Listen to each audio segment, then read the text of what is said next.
Un torrent de liquide jaillit du corps de la femme. Elle avait perdu les os.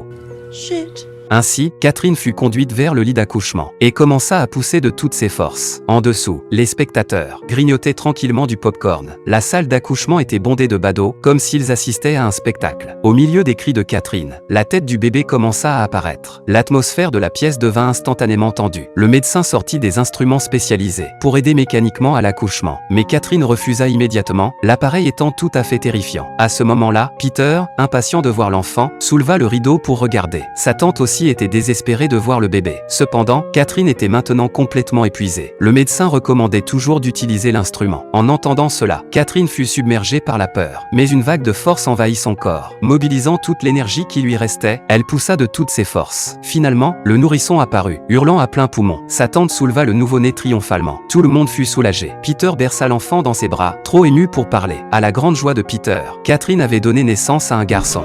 It is a boy. À partir de ce jour, Peter se consacra entièrement à l'éducation de l'enfant. Catherine s'émerveilla de la transformation de Peter, le voyant devenir un homme de devoir et de responsabilité. Elle se trouva profondément captivée par lui. Quant à Peter, il avait attendu ce moment depuis bien trop longtemps. Ils tombèrent profondément amoureux l'un de l'autre.